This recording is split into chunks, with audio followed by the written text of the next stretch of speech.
പുറത്ത് മൊഡ്യൂളിൽ rail accidents പറയുന്ന ടോപ്പിക്ക് വരെയായിരുന്നു നമ്മൾ കഴിഞ്ഞ ക്ലാസ്സിൽ എടുത്തുകൊണ്ടിരുന്നത്. അതിൽ റെയിൽ ആക്സിഡൻറ്റ്സ് എന്താണെന്ന് പറഞ്ഞു പോയി, അതേപോലെ തന്നെ അതിൻ്റെ ഒരു ക്ലാസിഫിക്കേഷനും പറഞ്ഞു പോയിട്ടുണ്ടായിരുന്നു. മെയിനായിട്ട് 3 ടൈപ്സ് ആയിട്ടാണ് ക്ലാസിഫൈ ചെയ്തിരിക്കുന്നത്: head on collisions, rear end collisions and derailments. Head on collisions പറയുമ്പോൾ പരസ്പരം കൂട്ടിയിടിച്ചിട്ടുള്ള, ഹെഡ് വെച്ചിട്ട് 2 ട്രെയിനുകൾ ഹെഡ് വെച്ചിട്ട് കൂട്ടിയിടിച്ചിട്ടുള്ള കൊളീഷനാണ് ഹെഡ് ഓൺ കൊളീഷൻസ് പറയുന്നത്. അത് കഴിഞ്ഞിട്ട് വേറൊരു ടൈപ്പ് പറയുന്നത് റെയർ എൻഡ് കൊളീഷൻസ് ആണ്. അതായത് ബാക്കിൽ വന്നിട്ട് ഒരു ട്രെയിൻ മറ്റൊരു ട്രെയിനിൻ്റെ ബാക്കിൽ വന്നിരിക്കുന്നതാണ് റെയർ എൻഡ് കൊളീഷൻ എന്ന് പറയുന്നത്. ദെൻ ഡിറാൽമെൻറ്റ്സ് പറഞ്ഞിട്ടുള്ള വേറൊരു ക്ലാസിഫിക്കേഷനും. ഡിറാൽമെൻറ്റ്സ് പറയുമ്പോൾ അത് പാളം തെറ്റുന്നതിനാണ് ഡിറാൽമെൻറ്റ്സ് പറയുന്നത്. ദെൻ ഇത് മൂന്നും അല്ലാതെ ഷെൻഡർ ആൻഡ് മാസ് പറയുന്ന 2 പേര് വേറെ കുറച്ച് ക്ലാസിഫിക്കേഷൻസ് പ്രപ്പോസ് ചെയ്യുന്നുണ്ട്. അത് 3 പറയുന്നത്, എക്സാമ്പിളായിട്ട് പറയുന്നത് ഡ്രൈവേഴ്സ് എറേഴ്സാണ്. ഒന്ന്, ഡ്രൈവറിൻ്റെ ഭാഗത്തുനിന്ന് വരുന്ന എറർ കാരണം. രണ്ടാമത്തേത് സിഗ്നൽമെൻസ് എറേഴ്സാണ്. മൂന്നാമത്തേത് മെക്കാനിക്കൽ ഫോൾട്ട്സ് ആണ്. ഇങ്ങനെ കുറച്ചായിട്ടാണ് അവർ ഡിവൈഡ് ചെയ്തിട്ടുള്ളത്. അത് കഴിഞ്ഞിട്ട് next classification of rail accidents by effects ആണ്. അതിൻ്റെ എഫക്ട്സ് എന്തൊക്കെയാണ്, അതിൻ്റെ എഫക്ട്സ് നോക്കിയിട്ട് എങ്ങനെ ഡിവൈഡ് ചെയ്തിട്ടുള്ളത് എന്നുള്ളതാണ്. മെയിനായിട്ട് 2ആയിട്ടാണ് ആ ഒരു എഫക്ട്സ് വെച്ചിട്ട് ഡിവൈഡ് ചെയ്തിട്ടുള്ളത്. 2 കൊളീഷൻസും ഡിറാൽമെൻറ്റ്സുമാണ്. കൊളീഷൻ എന്ന് വെച്ചാൽ കൂട്ടിയിടിക്കുന്നത്, ഡിറാൽമെൻറ്റ്സ് വെച്ചാൽ പാളം തെറ്റുന്നത്. കൊളീഷൻസിൽ ഒരു 4 ടൈപ്സ് വരുന്നുണ്ട്. ഹെഡ് ഓൺ കൊളീഷൻസ് ആണ് ഒന്നാമത്. ഹെഡ് ഓൺ കൊളീഷൻ പറയുമ്പോൾ നമ്മൾ പറഞ്ഞു പോയതാണ് 2 ട്രെയിൻ നേർക്ക് നേര് വന്നിട്ട് കൂട്ടിയിടിക്കുന്നത്. അടുത്തത് റെയർ എൻഡ് കൊളീഷൻ എന്ന് പറയുമ്പോൾ ബാക്കിൽ പോയിരിക്കുന്നത്, ഒരു ട്രെയിൻ മറ്റൊരു ട്രെയിനിൻ്റെ ബാക്കിൽ പോയിരിക്കുന്നത്. ദെൻ കൊളീഷൻ വിത്ത് ബഫർ സ്റ്റോപ്സുമായിട്ട് കൂട്ടിമുട്ടി. ബഫർ സ്റ്റോപ്സ് എന്ന് വെച്ചാൽ അതൊരു ഡിവൈസാണ്. ഒരു ട്രെയിൻ അതിൻ്റെ ഫിസിക്കൽ ഏരിയയിൽ നിന്ന് മൂവ് ചെയ്ത് പോകുന്നതിന് സ്റ്റോപ്പ് ചെയ്ത് വയ്ക്കുന്ന ഒരു ഡിവൈസാണ്. ഒന്ന് ഗൂഗിൾ ചെയ്ത് നോക്കി അതിൻ്റെ പിക്ചർ കാണാൻ പറ്റും. ഒന്ന് ജസ്റ്റ് നോക്കി നോക്കാം. ഈ ബഫർ സ്റ്റോപ്സിൽ പോയിട്ട് കൊളൈഡ് ചെയ്യുന്ന അങ്ങനെ ഒരു ആക്സിഡൻറ്റും ആവാം.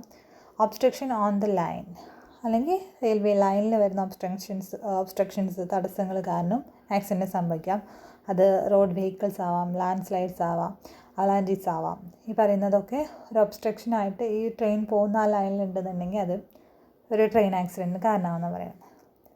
ദെൻ ഡിറാൽമെൻറ്റ്സിന് മെയിനായിട്ട് പ്ലെയിൻ ട്രാക്കിൽ വരുന്ന പ്രശ്നങ്ങൾ വരാം. അതിൽ ഉള്ള കേർവ്സ് പാളം തെറ്റാൻ കാര്യം അല്ലെങ്കിൽ ഒരു റീസൺ ആവാം. ദെൻ ജംഗ്ഷൻസ്, പെട്ടെന്ന് വരുന്ന ജംഗ്ഷൻസിൽ അവിടെയൊക്കെ വെച്ചിട്ട് തിരിയുന്നിടത്തൊക്കെ അല്ലെങ്കിൽ ഒരു റെയിലിൽ നിന്ന് മാറുമ്പോൾ വരുന്ന പ്രശ്നം കാരണം ഡിറാൽമെൻറ്റ് സംഭവിക്കുക അല്ലെങ്കിൽ പാളം തെറ്റാനുള്ള ചാൻസ് ഉണ്ട്. അപ്പോൾ എഫക്ട്സിനെ ബേസ് ചെയ്തിട്ട് 2ആയിട്ടാണ് മെയിനായിട്ട് ഡിവൈഡ് ചെയ്തിട്ടുള്ളത്: കൊളീഷൻസും ഡിറാൽമെൻറ്റ്സും. അതിലെ ഡിഫറെൻറ്റ് ടൈപ്സ് ആണ്, അല്ലെങ്കിൽ അതിലെ ഡിഫറെൻറ്റ് ക്ലാസിഫിക്കേഷനാണ് അതിൻ്റെ താഴെ കൊടുത്തിട്ടുള്ളത്.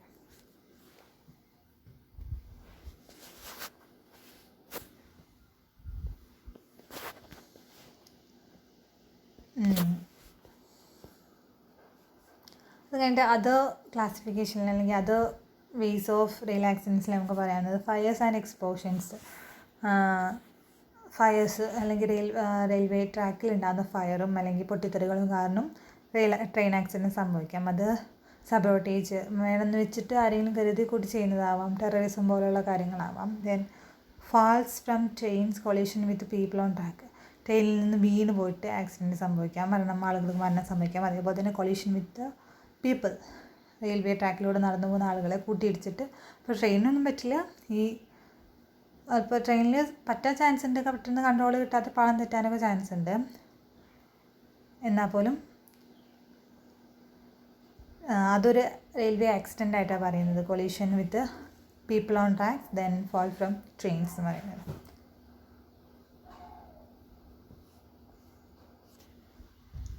അടുത്ത പറയുന്നത് classification of rail accidents by causes ആണ്. ഇപ്പോൾ നേരത്തെ നമ്മൾ പറഞ്ഞത് എഫക്ട്സ് വെച്ചിട്ടുള്ള ക്ലാസിഫിക്കേഷൻ ആയിരുന്നു. ഇനി പറയാൻ പോകുന്നത് കോസസ് വെച്ചിട്ടുള്ള ക്ലാസിഫിക്കേഷനാണ്.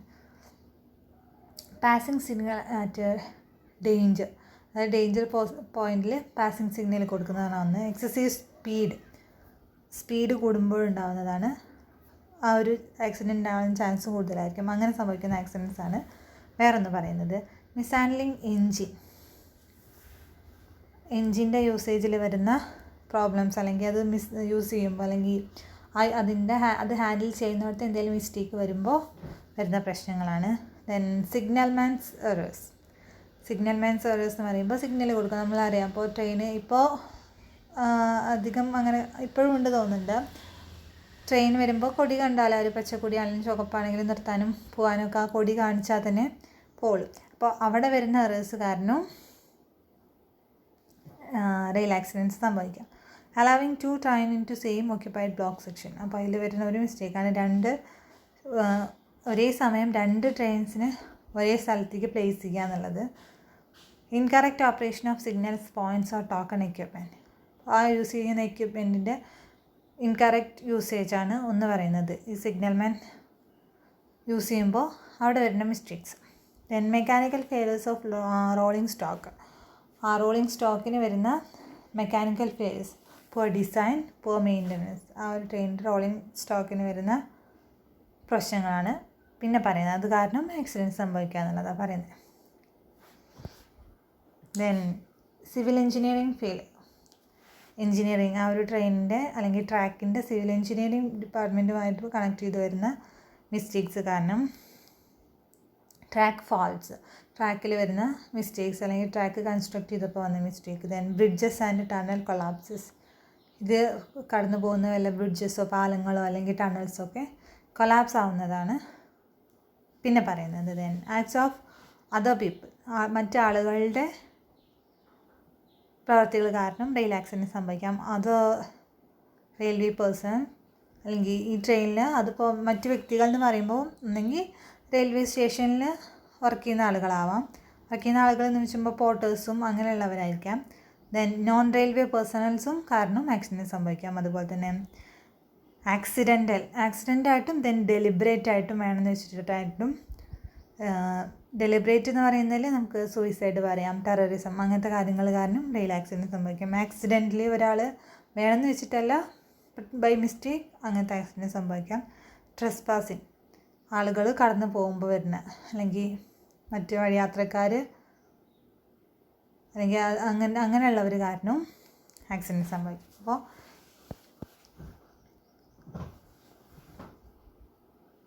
ഇത്രയാണ് classification of rail accidents by causes വരുമ്പോൾ ഇത്രയാണ് നമുക്ക് നോക്കാനുള്ളത്. സിഗ്നൽമാൻ്റെ എറർ കാരണം ഉണ്ടാകുന്നത്, ദെൻ മെക്കാനിക്കൽ ഫാൾട്ട്സ് കാരണം, സിവിൽ എഞ്ചിനീയറിംഗ് ഫെയിലിയർ കാരണം, മറ്റ് പീപ്പിളുടെ പ്രശ്നങ്ങൾ കാരണം അല്ലെങ്കിൽ അവരുടെ ഭാഗത്തു നിന്ന് തന്നെ മിസ്റ്റേക്ക് കാരണം ഉണ്ടാകുന്ന ആക്സിഡൻറ്റ്സ്. അടുത്തതായി പറയുന്നത് ഈ ഒരു ആക്സിഡൻറ്റിന് കോൺട്രിബ്യൂട്ട് ചെയ്യുന്ന ചില ഫാക്ടേഴ്സാണ്. ഒരു 6 ഫാക്ടേഴ്സ് അവിടെ കൊടുത്തിട്ടുണ്ട്. First one, strength of rolling stock എന്ന് പറയുമ്പോൾ ആ ഒരു റെയിലൂടെ മൂവ് ചെയ്യുന്ന ഏത് വെഹിക്കിളായാലും അതിനാണ് റോളിംഗ് സ്റ്റോക്ക് എന്ന് പറയുന്നത്. അതിൻ്റെ സ്ട്രെങ്ത്തിനെ ബേസ് ചെയ്തിട്ടും ആക്സിഡൻറ്റ് സംഭവിക്കാം. Then fires resulting from accidents. Created ആയിട്ടുള്ള ഫയേഴ്സ് കാരണം എഫക്റ്റീവ്നെസ് ഓഫ് ബ്രേക്കിൽ വരുന്ന അതിൻ്റെ ബ്രേക്കിൻ്റെ എഫക്റ്റിൽ വരുന്ന പ്രോബ്ലംസും. Then poor track or junction layout, ട്രാക്കിൽ വരുന്ന പ്രോബ്ലംസും അതേപോലെ തന്നെ ജംഗ്ഷൻസിൽ വരുന്ന പ്രോബ്ലംസുമാണ് പറയുന്നത്. ഇൻഅഡിക്വേറ്റ് റൂൾസ് പ്രോപ്പറായിട്ട് മെയിൻറ്റെയിൻ ചെയ്യാത്തതും അതേപോലെ തന്നെ പ്രോപ്പർ റൂൾസ് ഇല്ലാത്തതും ഇതിൻ്റെ പ്രശ്നമായിട്ട് പറയുന്നുണ്ട്. Level crossing misuse, level cross ചെയ്യുന്നതിൽ വരുന്ന മിസ്റ്റേക്സാണ് പറയുന്നത്. ഇങ്ങനെ ഒരു 6 കോൺട്രിബ്യൂട്ടിംഗ് ഫാക്ടേഴ്സാണ് കൊടുത്തിട്ടുള്ളത്. Strength of rolling stock, then fires resulting from accidents, effectiveness of brakes, poor track or junction layout, inadequate rules and level crossing misuse. അപ്പോൾ ഇത്രയാണ് നമുക്ക് റെയിൽ ആക്സിഡൻറ്റ്സിൽ നോക്കാനുള്ളത്. എന്താണ് അതിലെ മെയിൻ ടൈപ്സ് നോക്കുക. പിന്നെ ആ ടൈപ്സിൽ തന്നെ നമ്മൾ ഒന്നും കൂടി എക്സ്പ്ലെയിൻ ചെയ്തു പോയതാണ്. Classification of rail accidents by എഫക്റ്റും then classification of rail accidents by കോസസും, അങ്ങനെ 2ആയിട്ട് ഡിവൈഡ് ചെയ്ത് പോയതാണ്. അപ്പോൾ ഇതിൽ ഏതൊക്കെ നോക്കണം. എഫക്ട്സ് വെച്ചിട്ടാണെങ്കിൽ കൊളീഷൻസ്, ഡിറാൽസ്മെൻറ്റ്സ് പറഞ്ഞിട്ട് 2ആയിട്ടാണ്. പിന്നെ ഈ അതോ എന്ന് പറയുന്ന സെക്ഷനിൽ അങ്ങനെ കൊടുത്തിട്ടുള്ളൂ. ബൈ കോസസ് എന്ന് പറയുമ്പോൾ ഇത്രയും കൊടുത്തിട്ടുണ്ട്, അതും കൂടെ നോക്കണം. പിന്നെ ജസ്റ്റ് കോൺട്രിബ്യൂട്ടറി ഫാക്ടേഴ്സ് ഏതാണെന്നും കൂടെ പറഞ്ഞു പോയിട്ടുണ്ട്.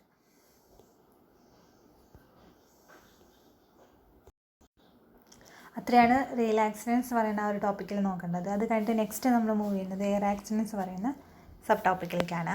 അതിനൊരു ഡെഫിനേഷൻ അവിടെ കൊടുത്തിട്ടുണ്ട്. എന്താണ് എയർ ആക്സിഡൻറ്റ്സ് അല്ലെങ്കിൽ എന്താണ് ഒരു ഫ്ലൈറ്റ് ആക്സിഡൻറ്റ്, എയർക്രാഫ്റ്റ് ആക്സിഡൻറ്റ്സ് എന്താണെന്നുള്ളതാണ്. ഏവിയേഷൻ ആക്സിഡൻറ്റ് വേറൊരു ടൈറ്റിലാണ്. ഏവിയേഷൻ ആക്സിഡൻറ്റ് അല്ലെങ്കിൽ എയർ ആക്സിഡൻറ്റ്സ് പറയുന്നതിൻ്റെ വേറൊന്നാണ് ഏവിയേഷൻ ആക്സിഡൻറ്റ്സ് എന്ന് പറയുന്നത്. It is defined as an occurrence associated with the operation of an aircraft. ഒരു എയർക്രാഫ്റ്റിൻ്റെ ഓപ്പറേഷനുമായിട്ട് കണക്ട് ചെയ്ത് വരുന്ന ആക്സിഡൻറ്റിനെയാണ് നമ്മൾ എയർ ആക്സിഡൻറ്റ്സ് അല്ലെങ്കിൽ ഏവിയേഷൻ ആക്സിഡൻറ്റ്സ് പറയുന്നത്. which takes place between the time any person boards the aircraft with the intention of flight until all such persons have disembarked where a person is fatally or seriously injured. അപ്പോൾ അങ്ങനെ ഒരു accident സംഭവിച്ചു, അതിൽ ഒരാൾക്കോ അല്ലെങ്കിൽ ഒന്നിൽ കൂടുതൽ ആളുകൾക്കോ injury സംഭവിച്ചു. Then aircraft sustains damage or structural failure, എയർക്രാഫ്റ്റിന് ഡാമേജ് സംഭവിച്ചു. ദെൻ എയർക്രാഫ്റ്റ് ഈസ് മിസ്സിങ് അല്ലെങ്കിൽ അത് മിസ്സായിപ്പോയി. ദെൻ ഓർ കംപ്ലീറ്റ്ലി ഇൻആക്സസിബിൾ, കണ്ടെടുക്കാൻ പറ്റാത്ത രീതിയിൽ അല്ലെങ്കിൽ വീണ്ടും തിരിച്ചെടുക്കാൻ പറ്റാത്ത രീതിയിൽ ഒരു ഡാമേജ് സംഭവിച്ചു. അതിനൊക്കെയാണ് നമ്മൾ ഏവിയേഷൻ ആക്സിഡൻറ്റ്സ് അല്ലെങ്കിൽ എയർ ആക്സിഡൻറ്റ്സ് പറയുന്നത്. അപ്പോൾ it is defined as an occurrence എന്ന് പറയുന്നത് ഒരു സംഭവമായിട്ടാണ്. മോർ ദാൻ ആൻ ആക്സിഡൻറ്റ്, അതൊരു ഒക്യുറൻസ് ആയിട്ടാണ് പറയുന്നത്. അതിൽ എന്ത് എഫക്ട്സ് വേണമെങ്കിലും വരാം. ഒരു person is fatally or seriously injured, ഒരാൾക്ക് ഇഞ്ചുറി ആവാം, ഒന്നോ അല്ലെങ്കിൽ ബാക്കിയുള്ളവർക്കൊക്കെ ഇഞ്ചുറി വരുന്നതും. ദെൻ എയർക്രാഫ്റ്റിന് തന്നെ ഡാമേജസ് ആവാം, മിസ്സിങ് ആയിരിക്കാം, അല്ലെങ്കിൽ ഇൻആക്സസിബിൾ ആവുന്ന കണ്ടീഷനായിരിക്കാം. Then if the aircraft is destroyed or severely damaged so that it must be written off, it is further defined as a hull loss accident. അതായത് ഒരു ആക്സിഡൻറ്റിൻ്റെ ഇൻറ്റൻസിറ്റി അത്രയും കൂടുതലാണെന്നുണ്ടെങ്കിൽ അതൊരു എയർക്രാഫ്റ്റ് പിന്നെ എക്കണോമിക്കലി അതിലൊന്നും ചെയ്യാൻ പറ്റാത്തൊരു കണ്ടീഷൻ വരും, നേരേക്ക് എടുക്കാൻ പറ്റാത്ത കണ്ടീഷൻ. അതിനാണ് ഹൾ ലോസ് ആക്സിഡൻറ്റ് എന്ന് പറയുന്നത്. ആക്സിഡൻറ്റ് അത്രയും ഹൈ ഇൻറ്റൻസിറ്റി കൂടിയതാണെന്നാണ് പറയുന്നത്, അത്രയും തീവ്രത കൂടിയൊരു ആക്സിഡൻ്റ് ആയിരുന്നു. അപ്പോൾ അത് ഹൾ ലോസ് ആക്സിഡൻ്റ് എന്നാണ് പറയുന്നത്. അപ്പോൾ എയർ ആക്സിഡൻറ്റിൻ്റെ ഒരു ഡെഫിനേഷനാണ് കൊടുത്തിട്ടുള്ളത്, അത് ജസ്റ്റ് ഒന്ന് നോക്കാം.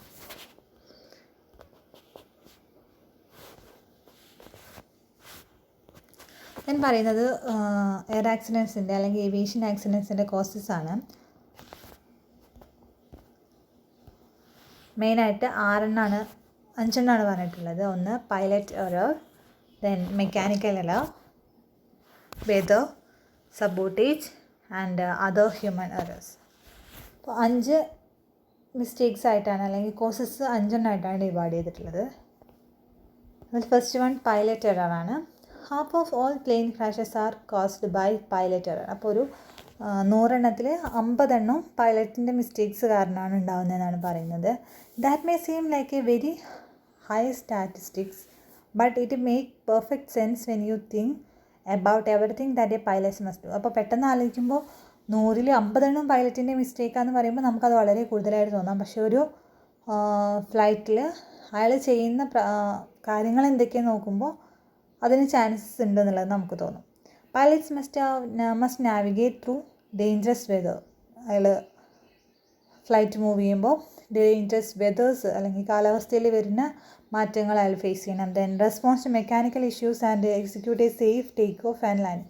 അതിൽ വരുന്ന മെക്കാനിക്കൽ ഇഷ്യൂസ് അയാൾ തന്നെ ഹാൻഡിൽ ചെയ്യണം. മെക്കാനിക്കലി എല്ലാ ഏരിയാസും അയാൾ തന്നെ ക്ലിയർ ചെയ്യണം. ദെൻ സേഫായിട്ടുള്ളൊരു ടേക്ക് ഓഫും ലാൻഡിങ്ങും അയാൾ തന്നെ എടുക്കണം. അപ്പോൾ അത്രയും കാര്യങ്ങൾ അയാൾ ചെയ്യുമ്പോൾ അയാളുടെ കയ്യിൽ നിന്ന് മിസ്റ്റേക്ക് വരാനുള്ള ചാൻസ് കൂടുതലാണ്. അതുകൊണ്ടാണ് പറയുന്നത് 100 ആക്സിഡൻറ്റ് സംഭവിക്കുമ്പോൾ അതിൽ 50% പൈലറ്റിൻ്റെ മിസ്റ്റേക്ക് കാരണമായിരിക്കും ഉണ്ടാകുന്നത്. Then mechanical error.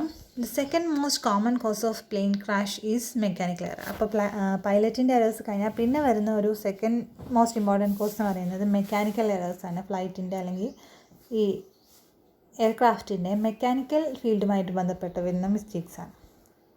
Which accounts for about 22% of all aviation accident. അപ്പോൾ എല്ലാ ആക്സിഡൻറ്റ്സും എടുക്കുകയാണെന്നുണ്ടെങ്കിൽ ഏവിയേഷൻ ആക്സിഡൻറ്റ്സ് മൊത്തം എടുക്കുകയാണെങ്കിൽ അതിൽ 22% ഈ പറയുന്ന മെക്കാനിക്കൽ എറേഴ്സ് കാരണമായിരിക്കും.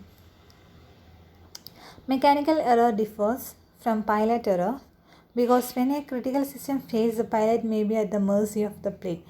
അപ്പോൾ ഈ ഒരു മെക്കാനിക്കൽ എററും പൈലറ്റ് എററും ഡിഫറെൻ്റ് ആണ്. കാരണം എന്തെങ്കിലും ഒരു മെക്കാനിക്കൽ ഫോൾട്ട് വന്നാൽ ചിലപ്പോൾ പൈലറ്റിന് ഒന്നും ചെയ്യാൻ പറ്റാത്ത കണ്ടീഷനാവും. അയാൾ വിചാരിച്ചാലും അത് ഓക്കെ ആക്കാനോ അല്ലെങ്കിൽ കൺട്രോൾ ചെയ്യാനോ പറ്റാത്തൊരു കണ്ടീഷനാണ്. Then some mechanical errors okay because of flaw in the plane's design. പ്ലെയിൻ്റെ ഡിസൈനിൽ വരുന്ന പ്രശ്നങ്ങൾ കാരണം മെക്കാനിക്കൽ ഫെയിലിയേഴ്സ് സംഭവിക്കുകയെന്ന് പറയുന്നത്. നെക്സ്റ്റ് വരുന്ന ഒരു ക്വസ്റ്റൻ എന്ന് പറയുന്നത് വെതറാണ്, കാലാവസ്ഥയിൽ വരുന്ന changes. Around 12% of all plane crashes are caused by weather. മൊത്തത്തിലുള്ള ഏവിയേഷൻ ആക്സിഡൻറ്റ്സ് നമ്മൾ എടുക്കുകയാണെന്നുണ്ടെങ്കിൽ 12% എന്ന് പറയുന്നത് 12% ആക്സിഡൻറ്റ് സംഭവിക്കുന്നത് വെതറിൽ വരുന്ന പ്രശ്നങ്ങൾ കാരണമാണ്. All the flights are often grounded when weather conditions are deemed hazardous. Storms, heavy winds or even fog can sneak up on pilots and aircraft controllers. അപ്പോൾ നമ്മൾക്ക് അറിയാം, കാലാവസ്ഥ മോശമാണെന്നുണ്ടെങ്കിൽ അവർ മാക്സിമം ടേക്ക് ഓഫ് ഡിലേ ചെയ്യും. എന്നാൽ പോലും ടേക്ക് ഓഫ് ചെയ്തിട്ട് വരുന്ന വെതർ ചേഞ്ചസിൽ ഒന്നും ചെയ്യാൻ കഴിയില്ല. അപ്പോൾ മൊത്തം വരുന്ന ഏവിയേഷൻ ആക്സിഡൻറ്റിൽ 12% ഈ വെതർ ചേഞ്ചസ് കാരണം ഉണ്ടാകുന്നതാണ് പറയുന്നത്.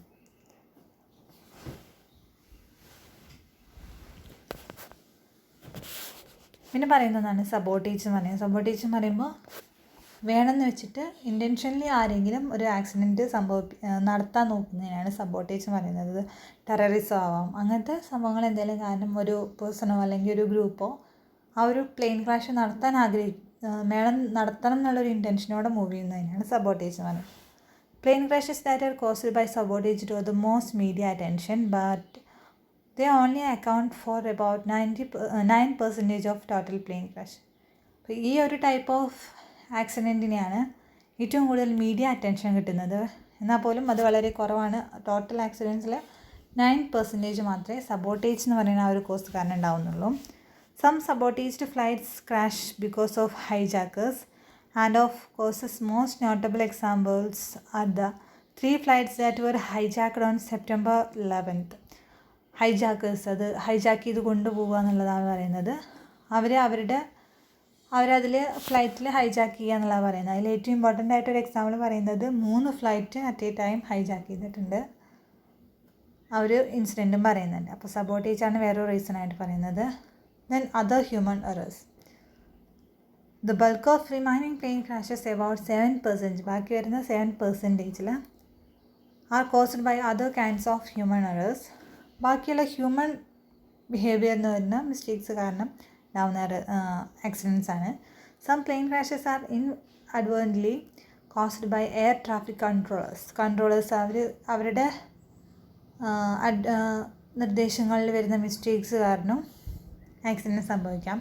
Air traffic control mistakes have caused plane to crash into mountains. അപ്പോൾ മൂവ് ചെയ്യുന്നിടത്ത് ഒരു മൗണ്ടെയിനൊക്കെ ഉണ്ടെന്നുണ്ടെങ്കിൽ കറക്റ്റ് സിഗ്നൽ ചെയ്യാൻ പറ്റിയില്ല എന്നുണ്ടെങ്കിൽ അവിടെ പോയിട്ട് ക്രാഷ് ആവാൻ ചാൻസ് ഉണ്ട്. Then to land on occupied runways and even to collide in mid air.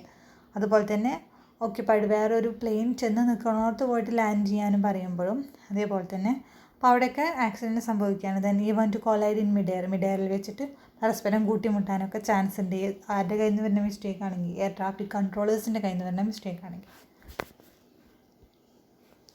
അപ്പോൾ ഇങ്ങനെ എയർ ആക്സിഡൻറ്റ്സിൽ ഇത്രയാണ് പറയുന്നത്. എന്താണ് എയർ ആക്സിഡൻറ്റ്സ് എന്നുള്ളതും അതിൻ്റെ കോസസും. അപ്പോൾ എന്താണെന്ന് പറയുമ്പോൾ ആ ഒരു ഡെഫിനേഷൻ പറ്റുവാണെങ്കിൽ സ്വന്തം ലാംഗ്വേജിൽ എഴുതാം, അല്ലാന്നുണ്ടെങ്കിൽ ഇങ്ങനെ it is an occurrence associated with the operation of an aircraft which takes place between the time any person boards the aircraft with the intention of flight until all such persons have disembarked or a person is fatally. അതിൽ എന്തൊക്കെയാണ് accident എന്ന് പറയുമ്പോൾ അവിടെ എന്തൊക്കെ സംഭവിക്കുന്നു എന്നുള്ളതാണ്. ഒരാൾക്ക് injury സംഭവിക്കുക അല്ലെങ്കിൽ പ്ലെയിനിൽ വരുന്ന ഡാമേജസ് പറയുന്നത്. then അതിൻ്റെ causes pilot errors, mechanical errors, weather problems, then sabotage and other human errors. ഇങ്ങനെ 5 ആയിട്ട് നമ്മൾ ഡിവൈഡ് ചെയ്തിട്ടുണ്ട്.